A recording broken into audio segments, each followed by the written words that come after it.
Yeah. Yes, thank you very much. It's my great pleasure to welcome Andrés. He's a practicing artist here in France, where I live. But before that, he did this very epic journey with his brother, Ivan Puig, and where they traveled in a road rail vehicle across thousands of miles of abandoned railroads in Mexico in a year-long project. It's a wonderful example of just you do it. You know, they saw this example of this massive geopolitical example of privatization and decided as artists to address it in this extremely visual way, but also in a way that engaged with the communities that they found along the route.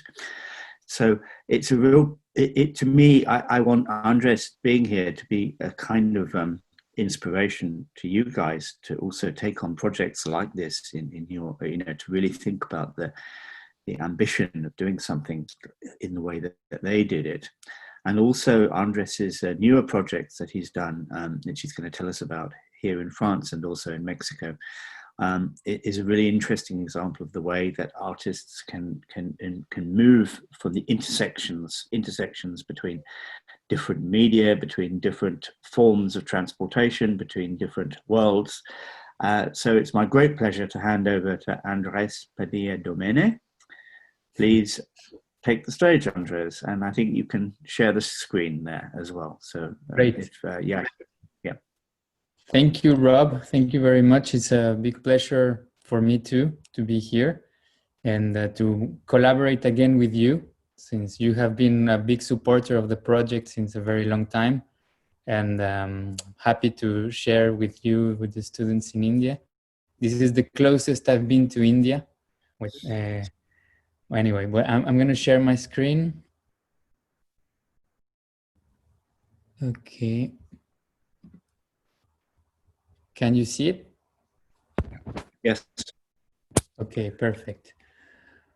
Well, I would like to start to talk as a kind of some sort of introduction and maybe some link between the discussions you've been having with Rob about the future of transportation.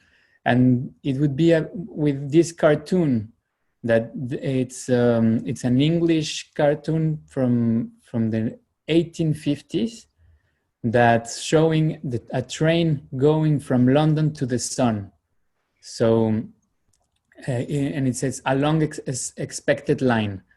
So, and the moon is very sad next to it because she didn't get no train. So at that time, the train was some sort of like the main protagonist of progress of the future of transportation in this case, and everything was possible with the train. No? The train was changing completely the mindset of people at that time.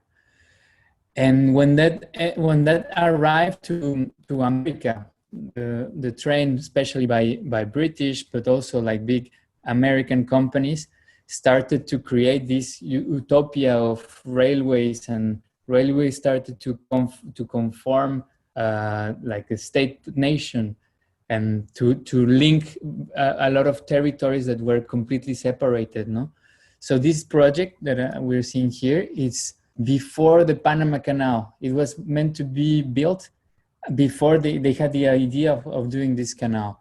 So the idea was to cross the America, like from the Gulf of Mexico to the Pacific. And you brought big ships like this and then drag them by trains, no? So anyway, they never built it. They built before the Panama Canal, but now there's still a big train line linking these two sides of the Pacific in a place called the Istmo de Tehuantepec. It's like the shortest strait of land in Mexico, like the waste of Mexico.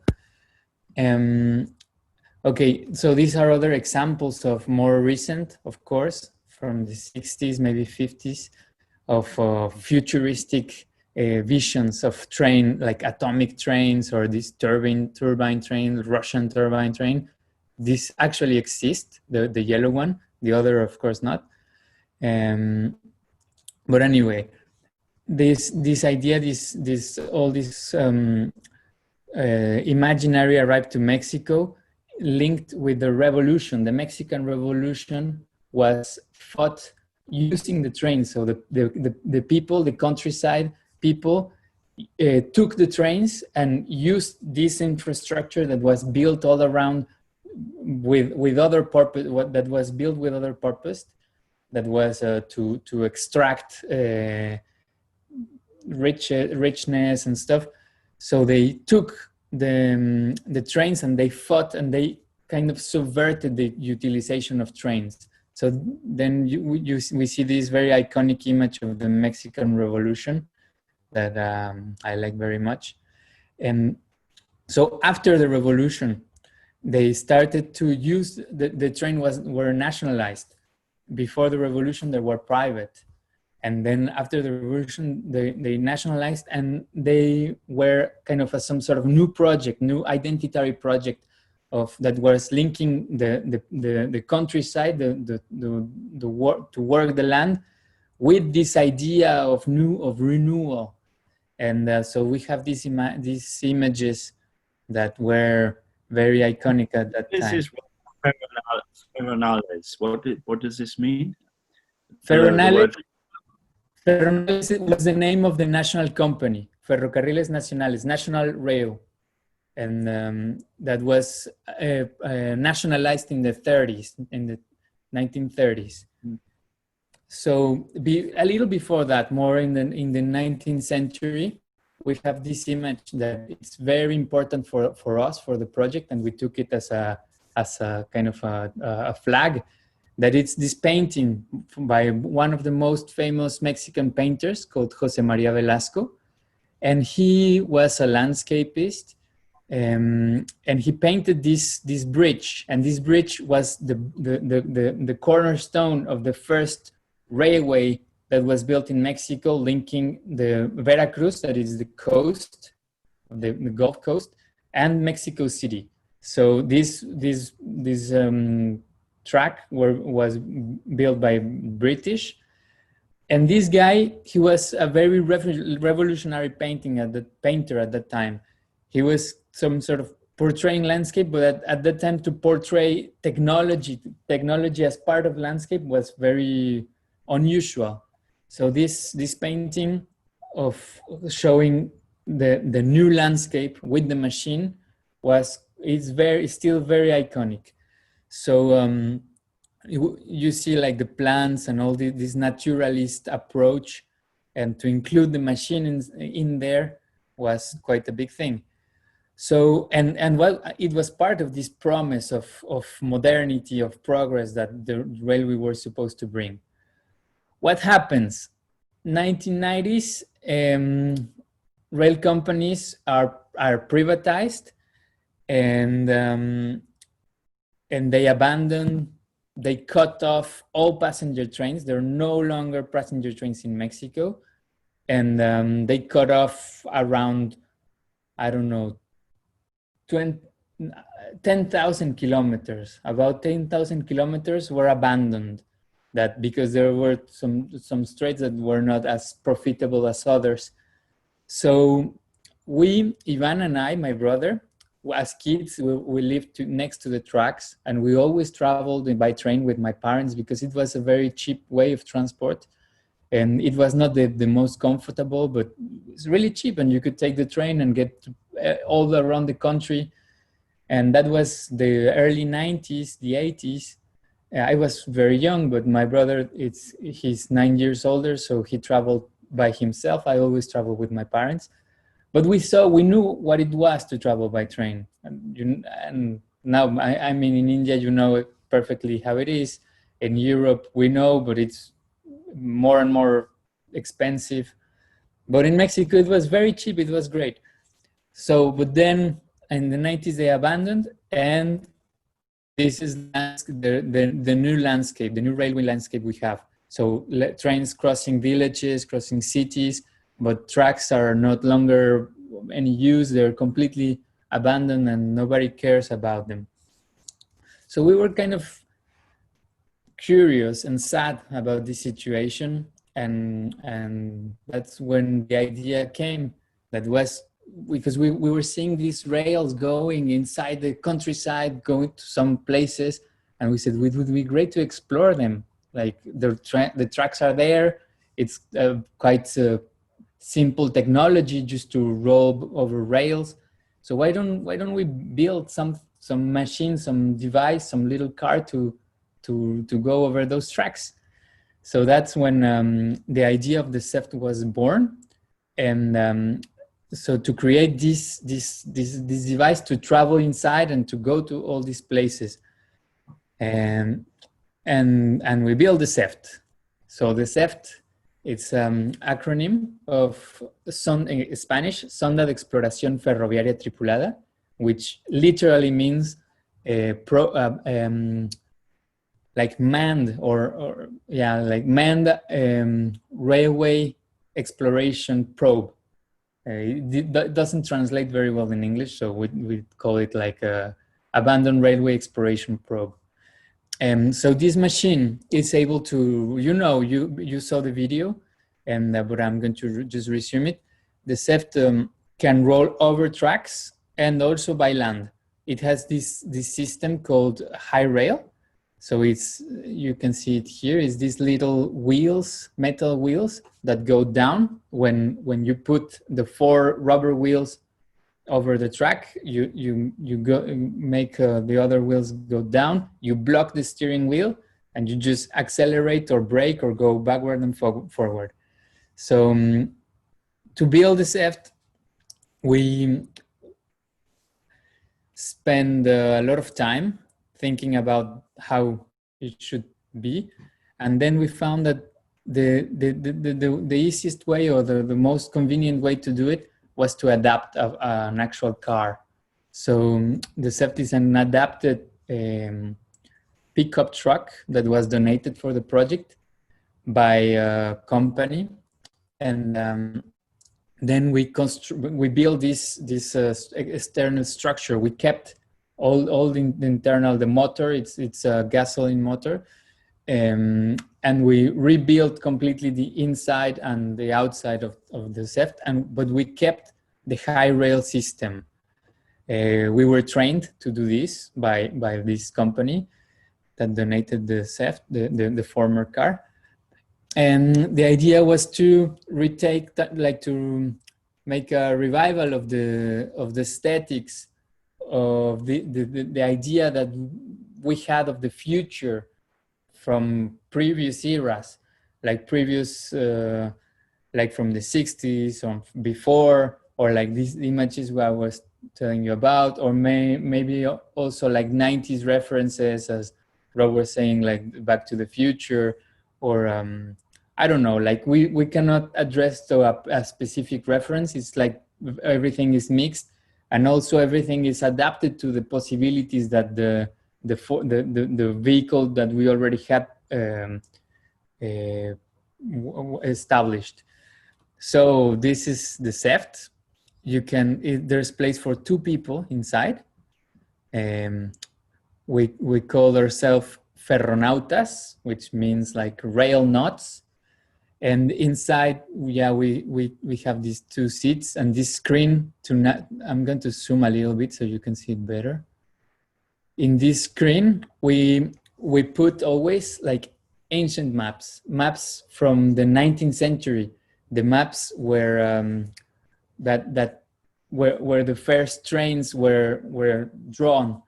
So because now it was, even with Google Maps and like OpenStreetMaps and whatever, it was very hard to find the actual tracks, because they were sometimes completely erased by streets or by nature. So to use like maps from 150 years ago, it was more useful than all modern technology. So we had this touch screen to navigate with old maps. Also a GPS with Nixie tubes, these Russian bulbs, Russian tubes that are pre-digital technology, a compass from an airplane, and a lot of different buttons and train whistle, and we had all this like dashboard to play. and to address to this aesthetic of a spacecraft, because all the project plays with them as a metaphor of a space exploration. But instead of going explore other planets, we're exploring the past and traveling in time, traveling inside the country. So Andres, what happens when you press the big red button? I'm sorry? What happens when you press the big red button in the middle? This is the train honk. It's very useful.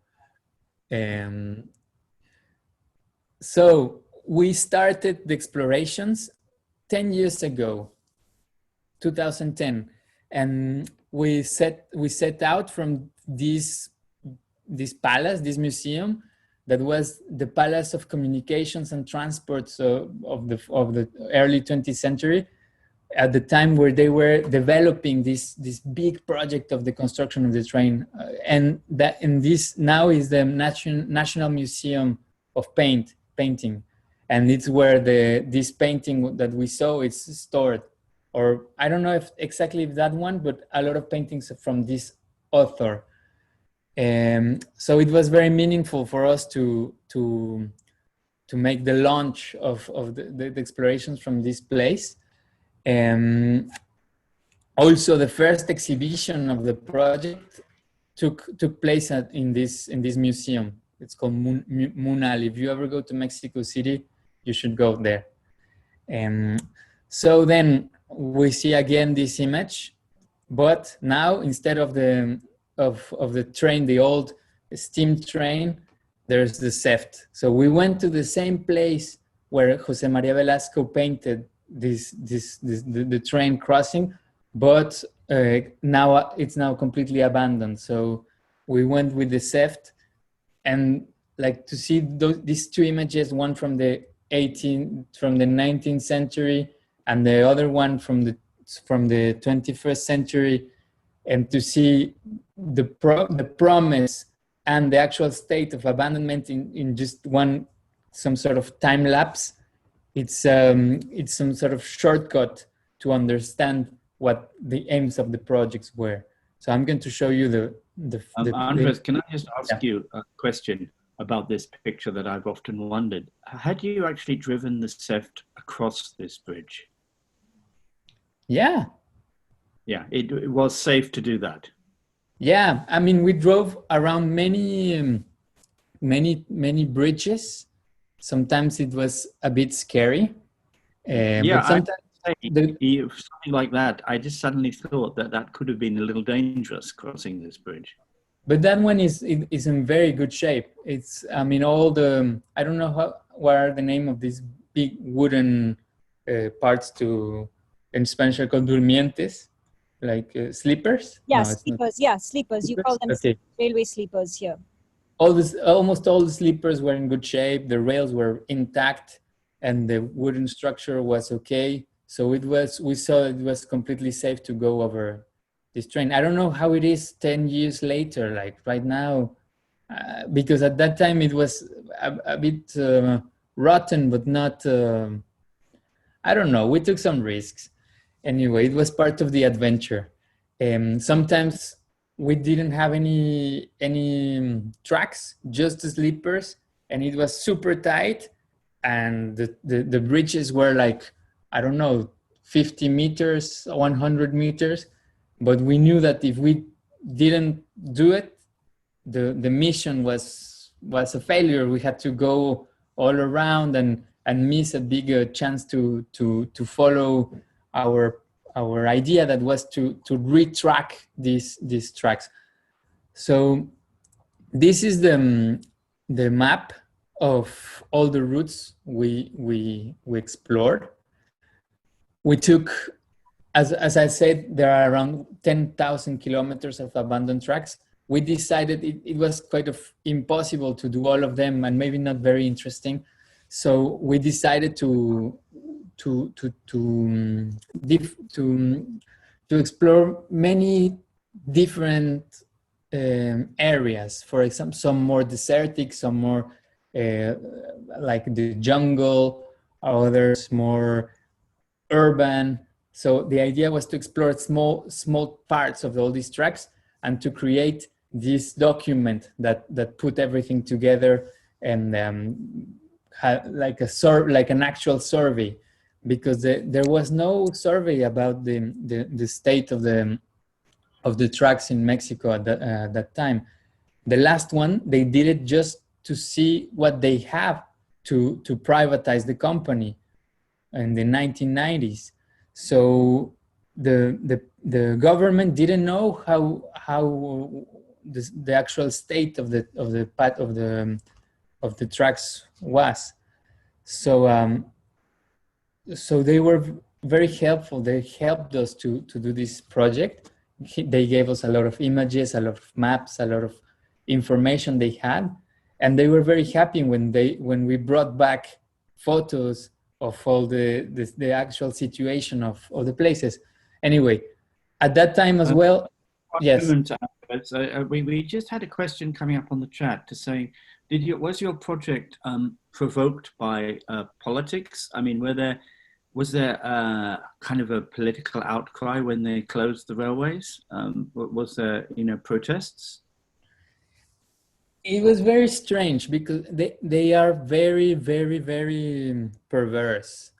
And the way they manage the privatizing in Mexico is like from the early 60s, they started to rot the national company, like to really make it work very bad, to provoke accidents even, or they installed bars inside the workshops where they repair locomotives.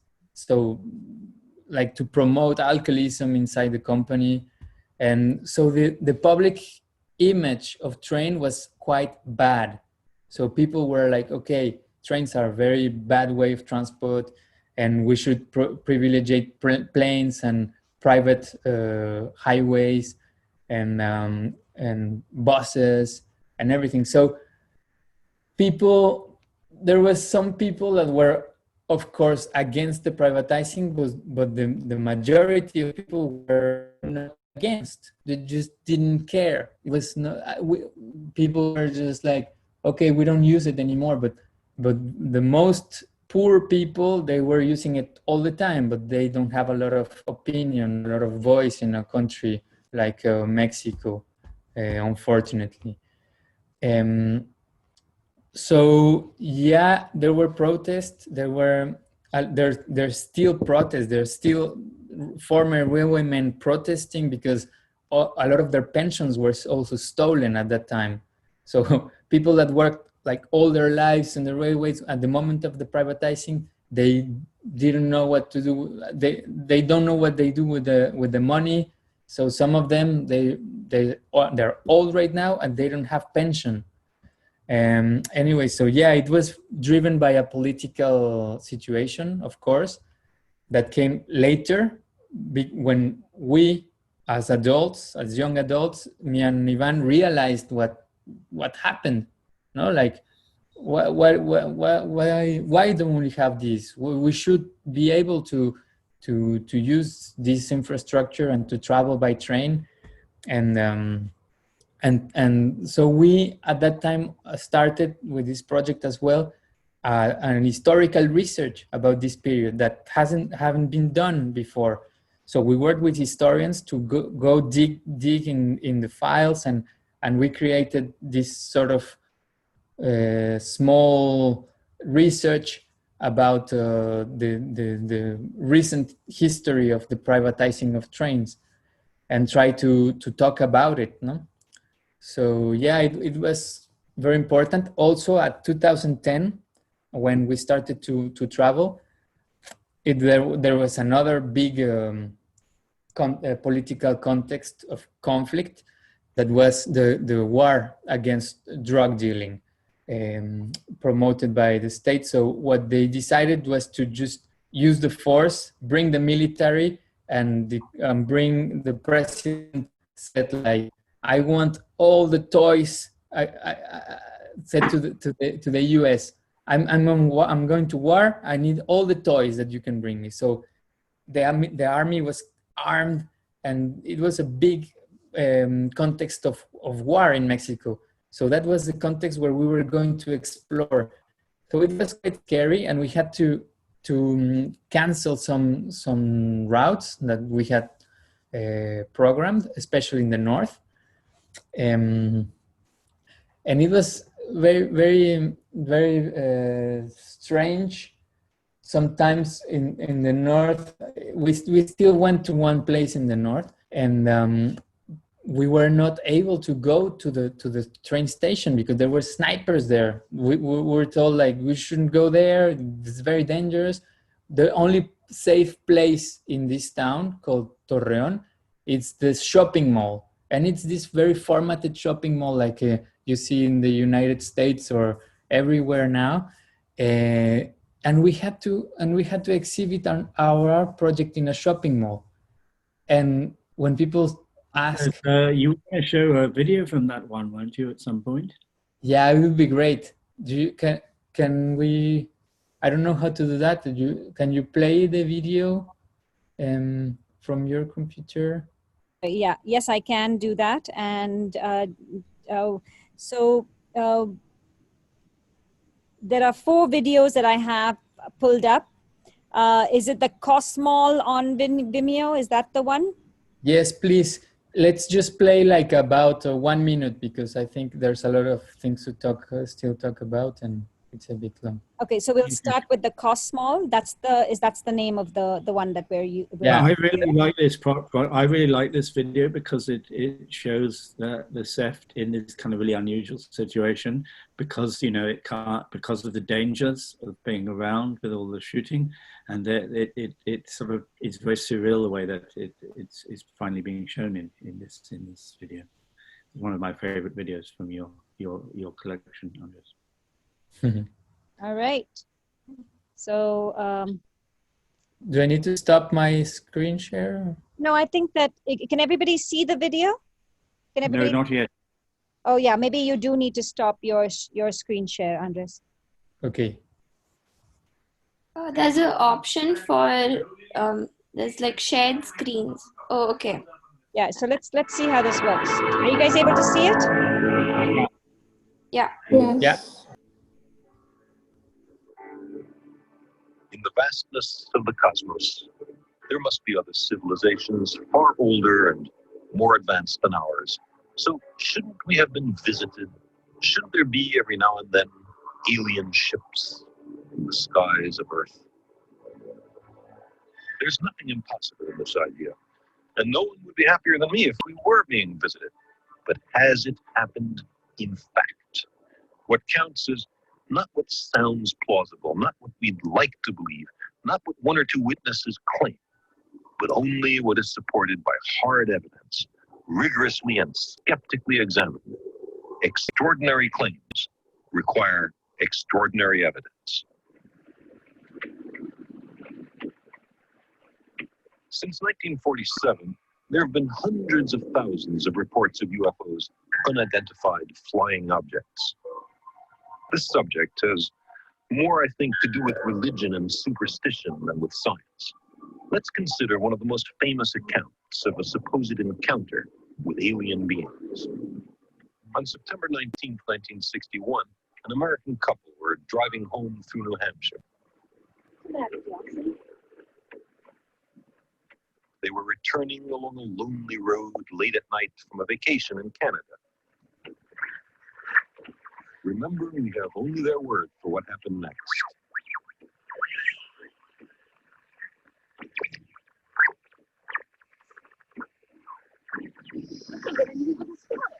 Okay, I'm going to talk over. There must be a reason. We're actually feeling like aliens inside the shopping mall. When people said a strange moving light in the sky, by definition, an unidentified flying object.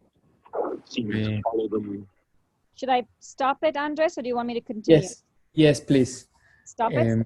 Yeah, please stop it. All right. Okay. Okay.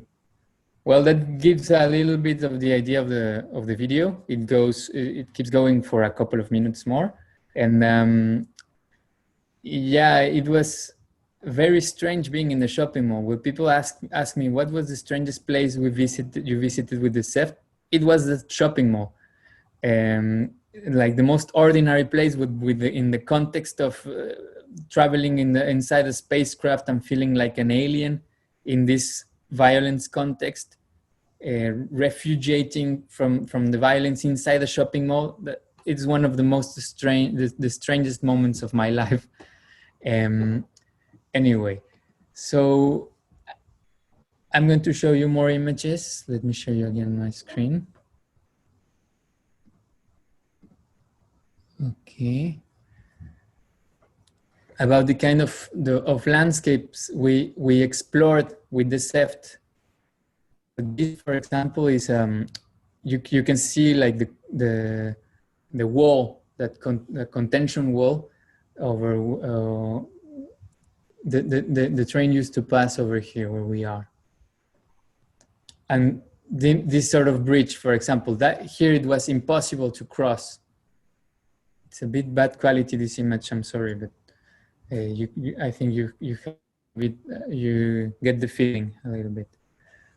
And in some parts of the exploration, people were traveling with us. In this case, these two guys are former railwaymen from a town called Esperanza, and they were guiding us, like more than guiding, they were telling us what they lived in these tracks. And for them, it was very touching to travel again on these tracks. They thought that they were not going to do it again in their lives. And so they were traveling with us and telling us, yeah, here, this place, we called it, I don't know what, and telling a lot of anecdotes that we recorded, and we kept a record of all of this in the project's website. And the website, it's I don't know if you have explored it. It's a bit abandoned right now. I'm very sorry about it. We need to work a little bit more of that. With a website, you have to keep working on it. It's crazy. But you can still see all the photos, all of the videos of the explorations, and separated by the tracks. So this is, for example, a locomotive, and there's exactly the same one, the same locomotive that this is from the southeast of Mexico, in the Yucatan. And there were small rail, how do you call that? Like a narrow rails over there. And one of these locomotives, narrow gauge, yeah. Exactly the same one, it's in Disneyland. So they painted it in shiny colors and stuff, and still going in Disneyland. And the other one, it's abandoned in Mexico, and is this one. And so yeah, we explored. This is like an old station that we found in I don't remember exactly where. I think it's Veracruz. And these are the tunnels. So we were fascinated how nature was overcoming, and this industrial landscape was becoming a new natural landscape. And so we have a lot of images, a lot of recordings of this new natural landscape, completely overgrown by nature.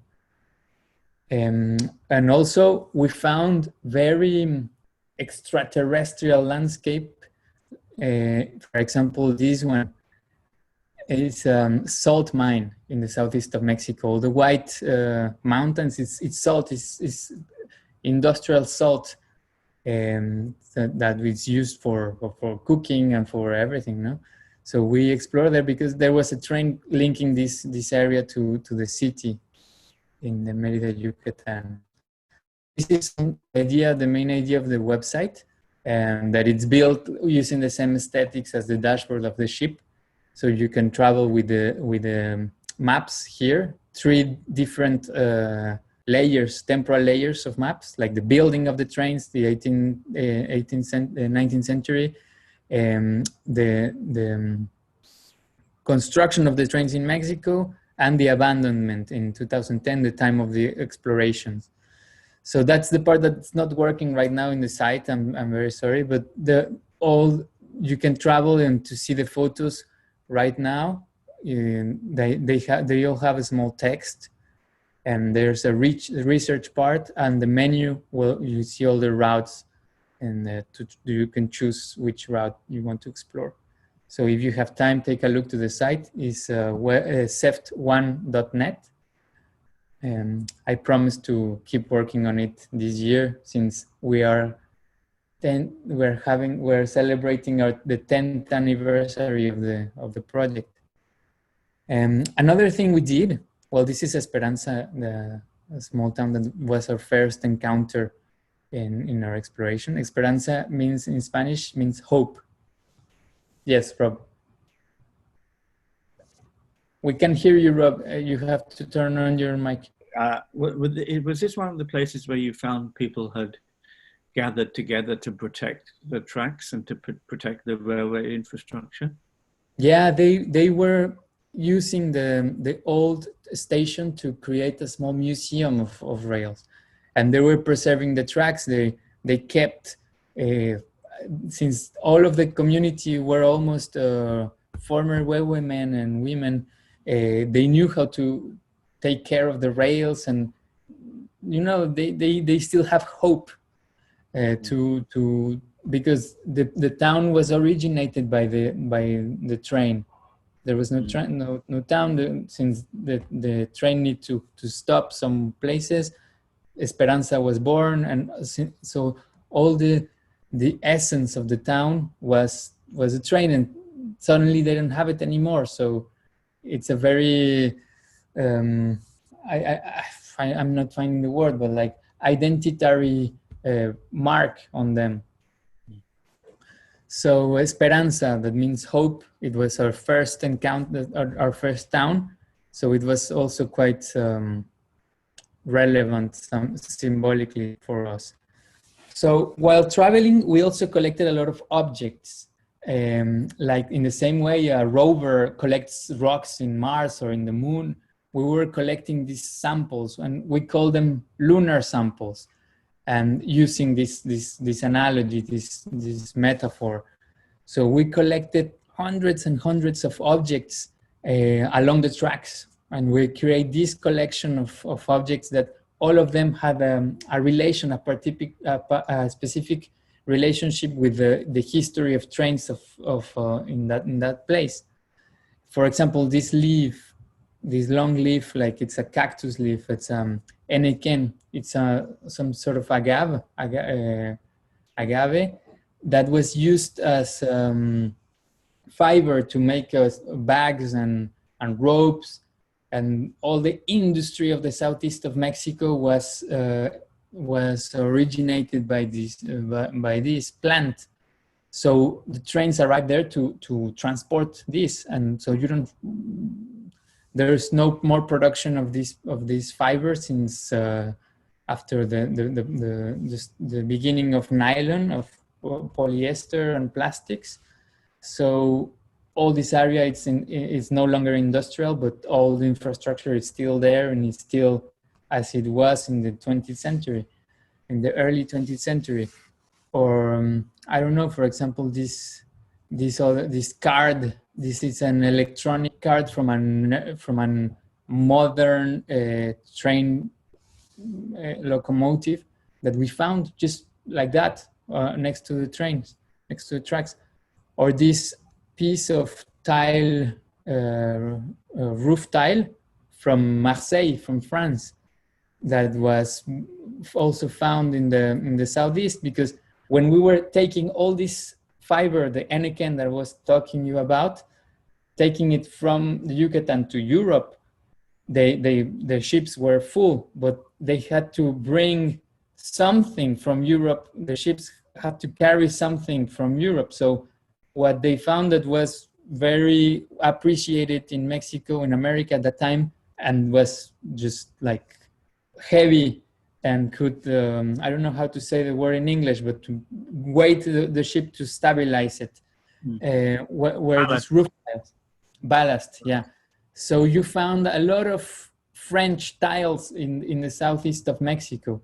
So this is like this small piece of material. It tells all this story and all these encounters of this commercial relationship and stuff.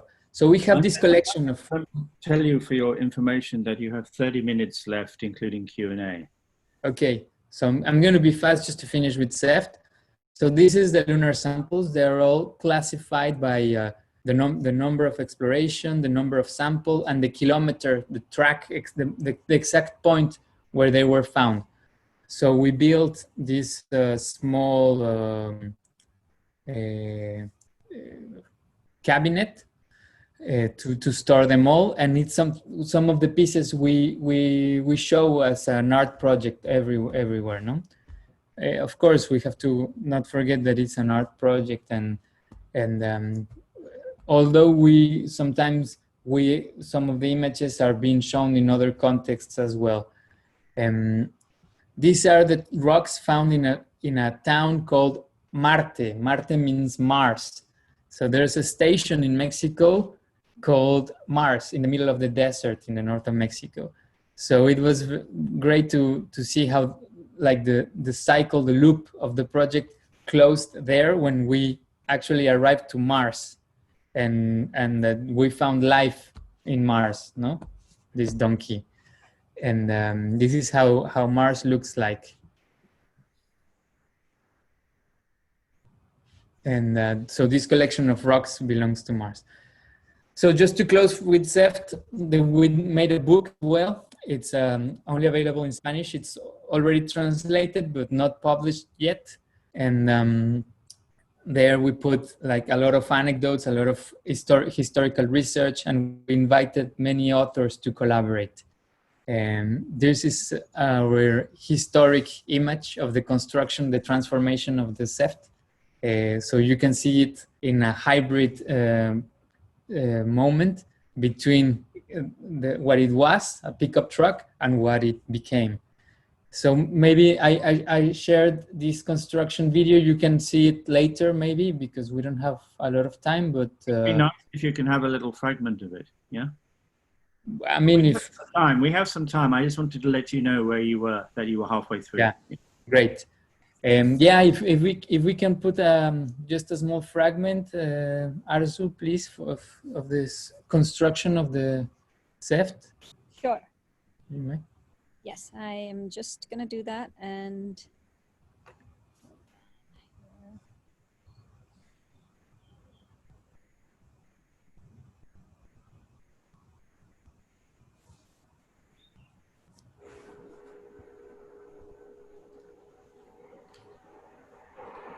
that's Ivan, my brother. And like at that time we were designing the Pro using the tools we had, like Illustrator, like designing a machine in Illustrator is crazy, or SketchUp or whatever. And so this is one of the first prototypes. And,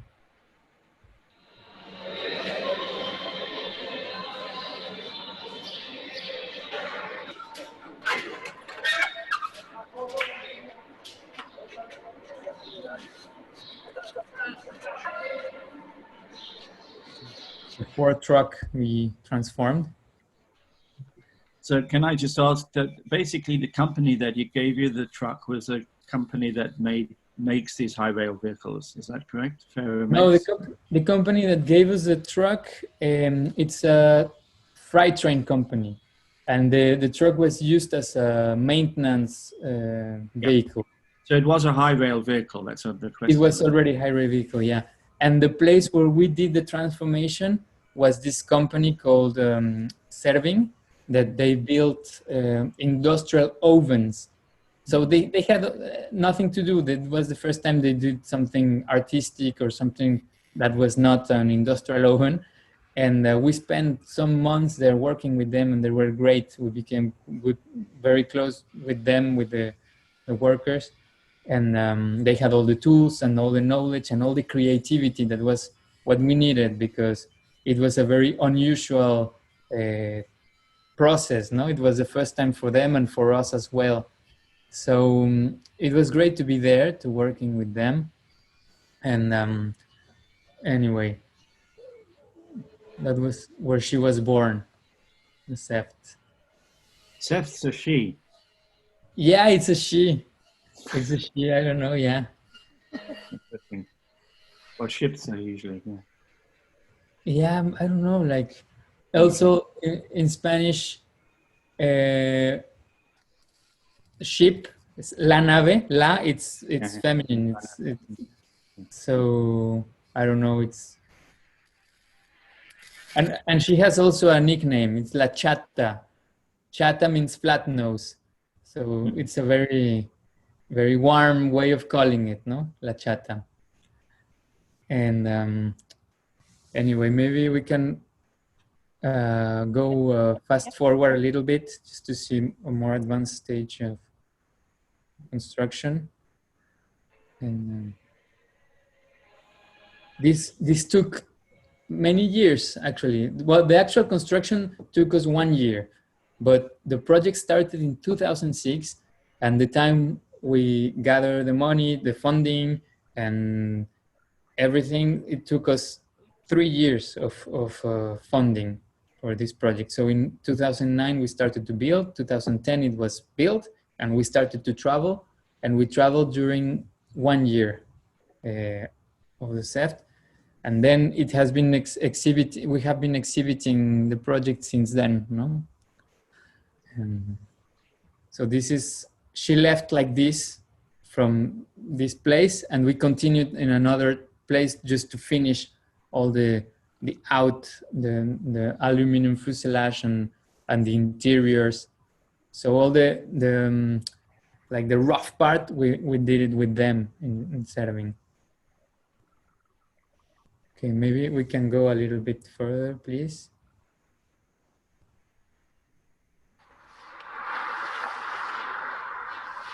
Oh, here's already shiny aluminum.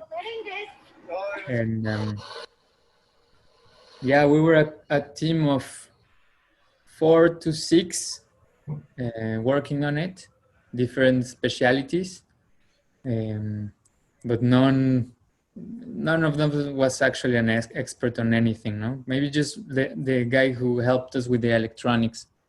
But we were like, yeah, learning by doing.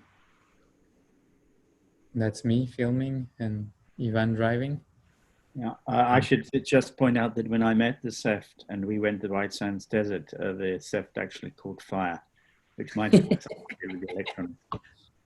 Yeah, I don't know what you did, Rob. I'm sure it was your fault. Okay, well, so that's the SEFT project. I mean, I could keep talking about it for hours. We'd like to hear about some of your other projects as well, because I think they will be really interesting to the students. Yeah. Thank you. I just want to close with this project, talking about this new promise of progress that it's happening right now in Mexico, and it's called the Mayan Train. And they're planning to build this new train around the Yucatan Peninsula to link a lot of touristic, but not touristic, like historic and cultural landmarks, as Mayan ruins and Mayan archaeological sites. And they're planning to use the train as to bring tourists, like tourists from Cancun, that is the most important touristic spot in Mexico, and bring all these 8 million tourists a year to all around the peninsula. But people are not happy at all, like the indigenous, the Maya indigenous. They don't want them, their towns and those places to become a touristic attraction. And they say, you call it Maya Train, it has nothing of Maya. Maya are against this, and they are arguing ecological impact and stuff. And like one of the politics in charge said, okay, but why would we want fat jaguars and famine babies? No, like we have to bring money to these communities. But so it's crazy, the discussion that's happening right now. And and the turn that then this subject is taking about trains in Mexico. No, so it's not longer the idea of, okay, let's argue against the abandonment of trains. Now we are against the construction of new trains. So it's very strange how the situation changes all the time. No, anyway, I could talk later more about this if you want.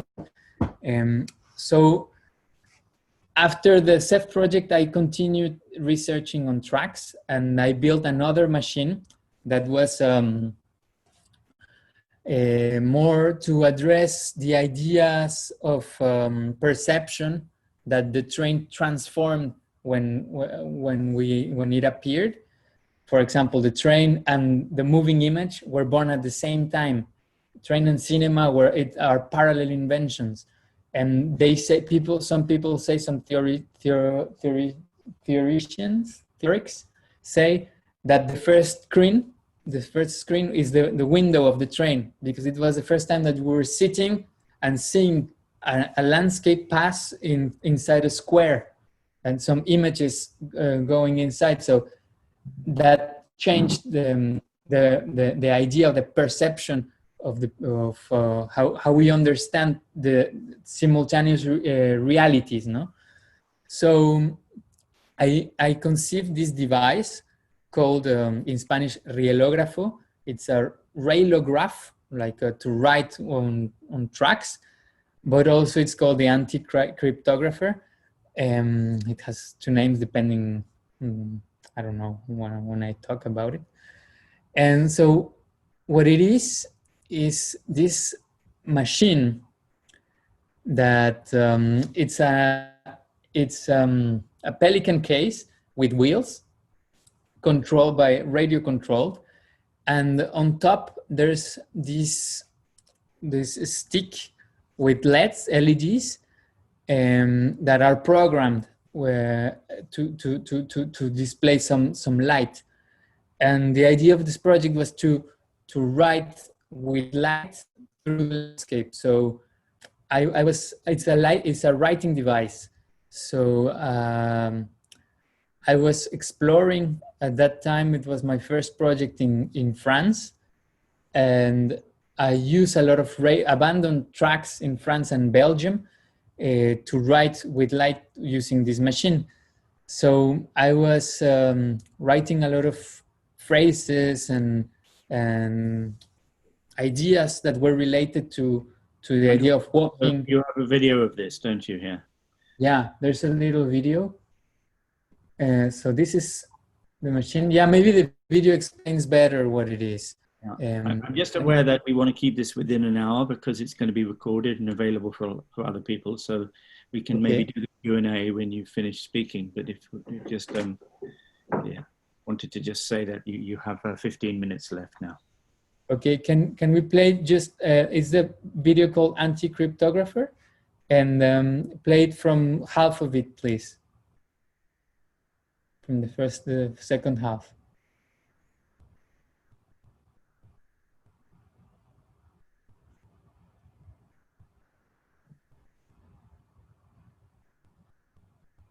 I mean, you can see these videos in my website. It's andrespadilla.net.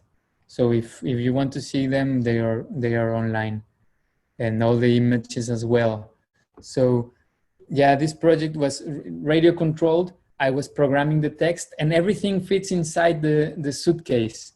And it would be nice to see this video if it's there. Yeah, sorry.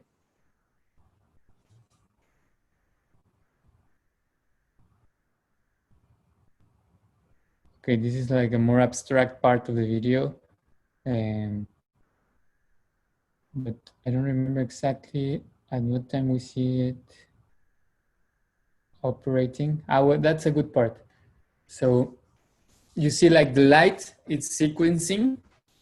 And when the machine goes along the tracks, you only see like this little light sequencing. But if you take a long exposure photograph, you actually see the text. And also there's another way of how I did it with video. so you can see the image, see the text while the machine is writing it. So there's a video called Le Perroquet that you can see in my website as well. And you can see this phrase being written in real time. So yeah, this is like a continuation of the research of the SEFT, but it brought me to some very different work that it's more related to film, to the process of filmmaking. At the end, this became a little short film, and so my experiments, my hardware hacking experiments became at the center of my films.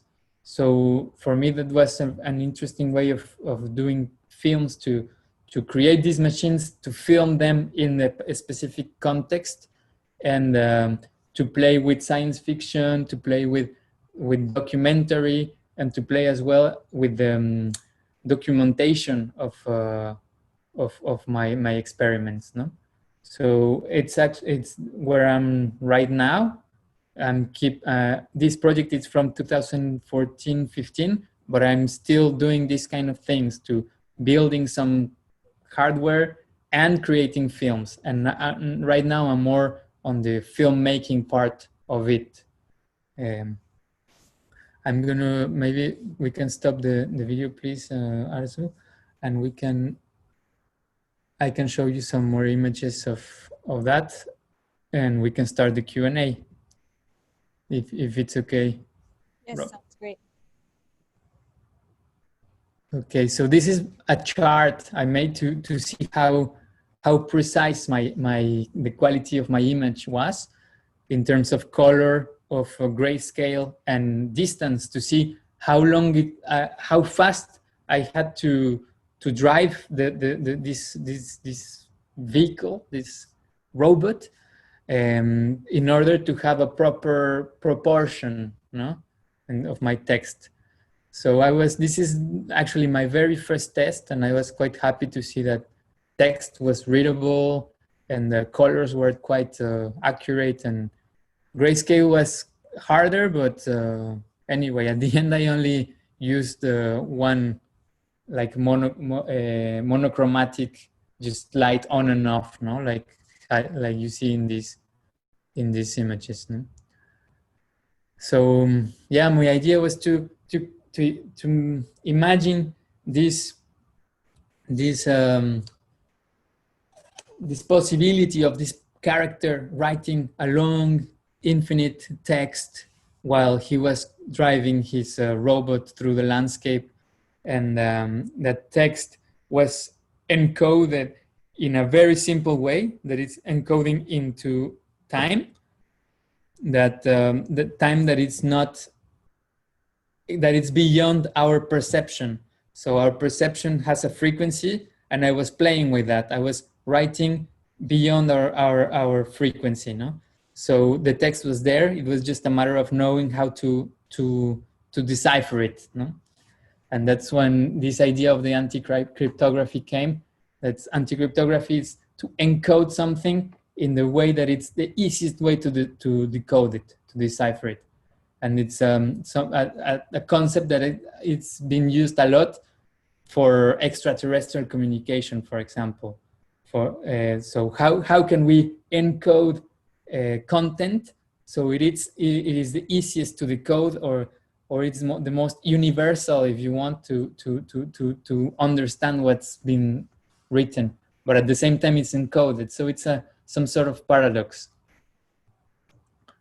Okay, so yeah, that's what I wanted to share with you in terms of work.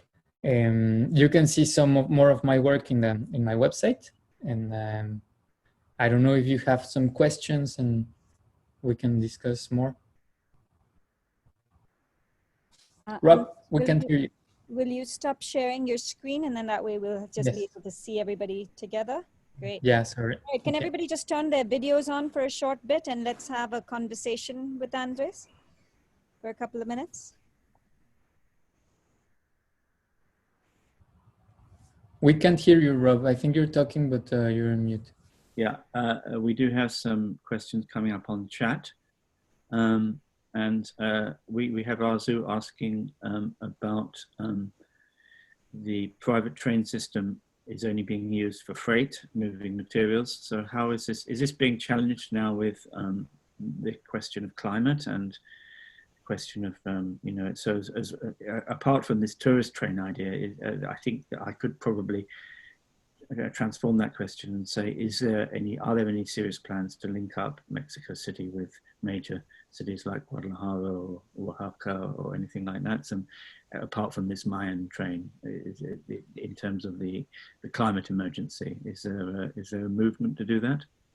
Yeah, there are some projects to link Mexico City with small cities next to it. Not yet big cities like Guadalajara, but Querétaro, for example, that it's 1 or 2 hours from Mexico City, and it's a big industrial city, and a lot of people live in Querétaro and work in Mexico City. So the idea of having that train would be great to reduce the car transportation. The problem I see with the Mayan train is that it's not a social or ecological project. It's more exploitation of tourism and to use cultural assets as touristic assets. No? So before we get to questions from the students, I just wanted to ask you about your current project. And I understand, because we're very interested here in this group about intersections between both different forms of transport, but also different forms of disciplines and science and different areas. And I know that your latest project involves a discussion between scientists working both on a Mars rover project and also the virus. And I wondered if you can tell us a little bit about the thinking behind that, because I think everyone would find that quite interesting. Yeah, I mean, it's a very new project. I'm only starting, and it's a commission from the TV in Mexico. And there's the main university in Mexico. It's called UNAM, the National University. They have a TV channel, and they produce a lot of content. So they invited some artists to collaborate with scientists, and I'm one of the artists. And the scientists that were proposed to me to work are Rafael Navarro. He is working with ExoMars mission. So it's the European mission that is going to Mars in a couple of years. And he is a biochemist specialized in finding life in Mars. So he has been studying samples from previous missions, and he's conducting experiments to find out the compounds that the life as we know it produced, no, or could have produced in Mars if life existed there before life in Earth. And the other scientist is Susana Lopez Charreton, and she is specialized in virus. And right now she's conducting the most important tests of coronavirus in Mexico. She's specialized in rotavirus, another kind of virus, but now she's working on that.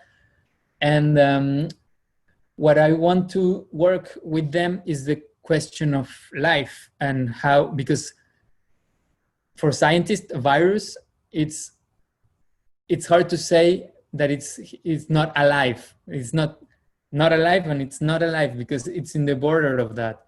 It has no metabolism, but when it interacts with a cell, it becomes completely alive.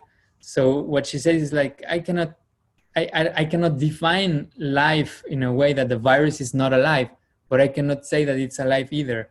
So for me, what it's interesting is that these two scientists are studying the question of life from two very different disciplines, but very close as well. But like one is looking at the microscope inside the Earth and the virus and very down to earth, and the other is very going to Mars and looking all the possibilities of life, maybe with a Y, no?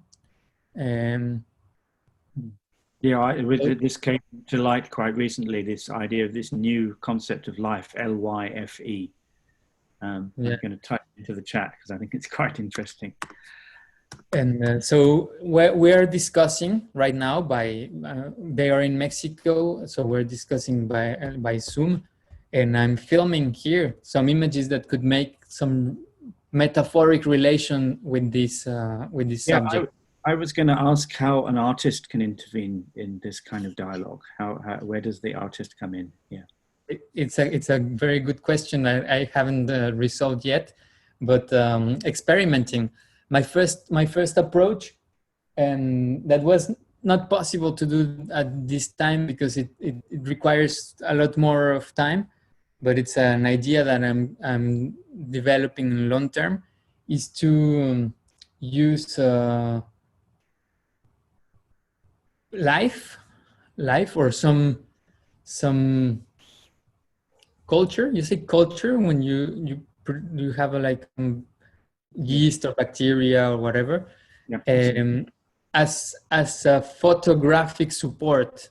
So instead of using like a photosensitive material, using light to capture images, but to capture cinema. So I'm working on this like UV video projector on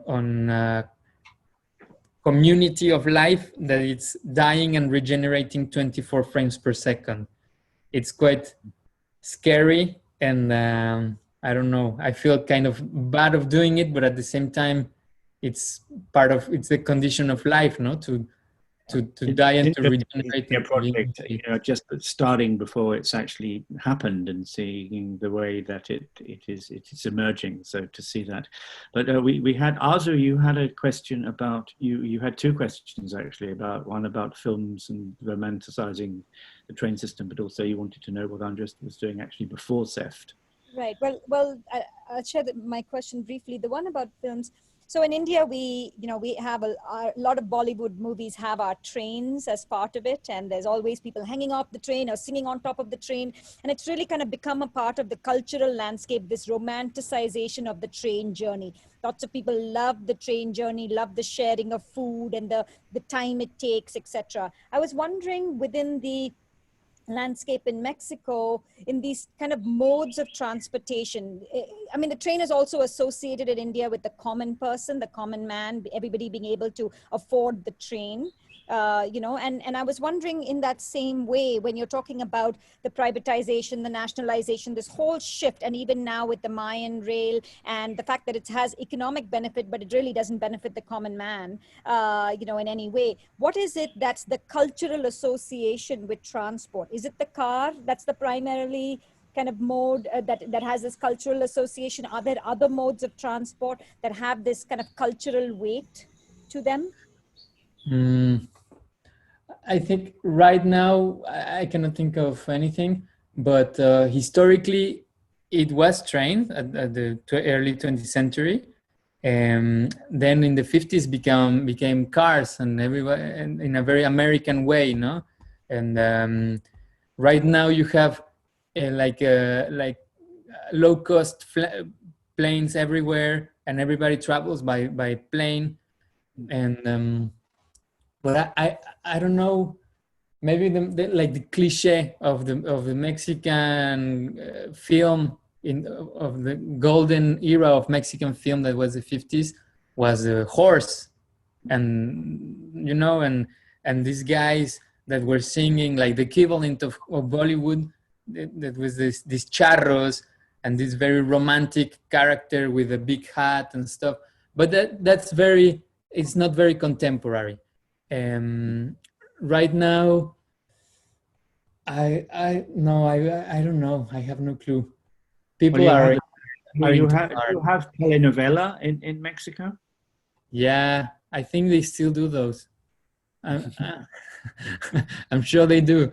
But what they're doing right now is also dubbing Turkish soap operas, I think.